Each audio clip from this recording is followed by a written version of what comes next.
আসসালামু আলাইকুম এভরিওয়ান। আপনারা সবাই কেমন আছেন? আশা করি আল্লাহর অশেষ রহমতে খুব ভালো আছেন। আমিও আলহামদুলিল্লাহ ভালো আছি।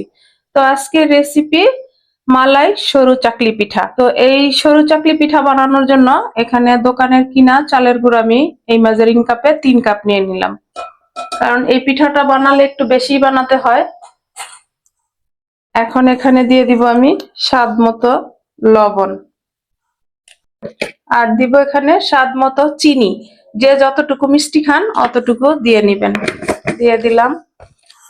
এখন এই শুকনো উপকরণগুলা ভালোভাবে একটু মিশাই নিব। আর এই ব্যাটারটা গোলাতে হবে হাত দিয়ে একেবারে মিহি করে এভাবে ডলে ডলে চটকে চটকে মানে মাখাতে হবে। এখন আমি এখানে দিয়ে দিব কুসুম গরম পানি। এই যে দিয়ে প্রথমে একটু এইভাবে করে নিব। একেবারে সহজ এই পিঠাটা বানানো, কিন্তু খাইতে অসম্ভব টেস্টি। তো প্লিজ আমার ভাই বোনেরা এই শীতের মৌসুমে অবশ্যই বানাবেন, খাবেন, খেয়ে আমাকে কমেন্টসে জানাবেন। হাত দিয়ে আমি এই সরু চাকলি পিঠার ব্যাটারটা রেডি করে নিলাম। এই যে ব্যাটারটা এইরকম হবে, দেখেন মাশাআল্লাহ।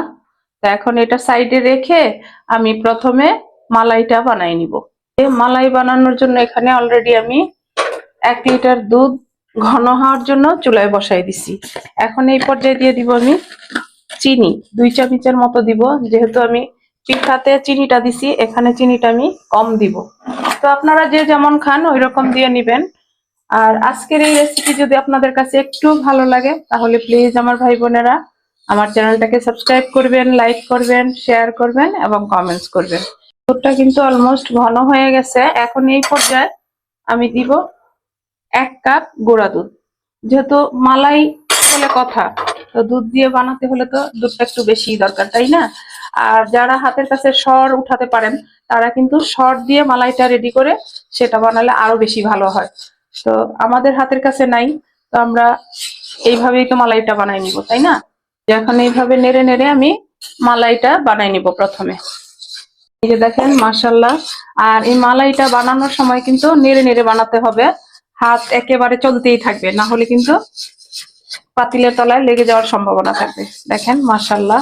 এই যে দেখেন মাশাআল্লাহ মালাইটা হয়ে গেছে। এখন আমি নামাই নিব, নামায়া পিঠাগুলো বানানো শুরু করব। একটা ফ্রাই প্যান বসাই দিছি, এখন একটু তেল ব্রাশ করে দিব। পিঠার ব্যাটারটা দিয়ে দিব। বিসমিল্লাহির রহমানির রহিম। দিয়ে এই যে হবে এই, এখন ঢাকনাটা দিয়ে দিব।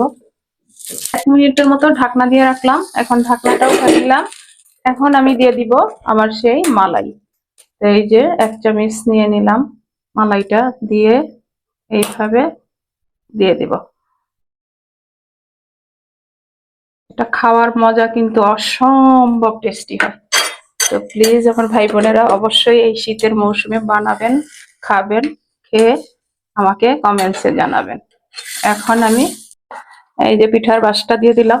এই যে দেখেন হয়ে গেল আজকে আমার মালাই সরু চাকলি পিঠা।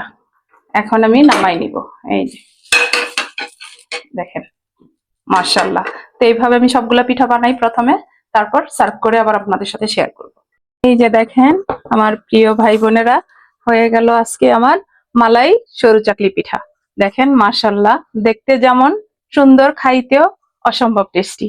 তো এই যে আমি একটা পিঠা আপনাদের সাথে শেয়ার করি ভেঙে, যে কেমন হয়েছে। এই যে দেখেন পিঠাগুলা, এই যে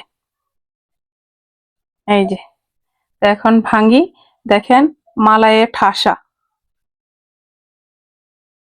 এই যে এরকম পিঠা সবার সামনে যদি থাকে তখন মানে বসে থাকা যাবে না, সাথে সাথে খেয়ে নিতে হবে। দেখলেই তো মুখে পানি চলে আসে, তাই না? তো যাই হোক, এই শীতের মৌসুমে আপনারা অবশ্যই এই পিঠাটা ট্রাই করবেন আর খেয়ে আমাকে কমেন্টসে জানাবেন। তো আজকে আমার একেবারে অল্প উপকরণে বানাই নিলাম মালাই সরু চাকলি পিঠা। আমি এখন আপনাদের কাছ থেকে বিদায় নিব, আবার নতুন কোনো রেসিপি নিয়ে আসবো। আল্লাহ হাফেজ।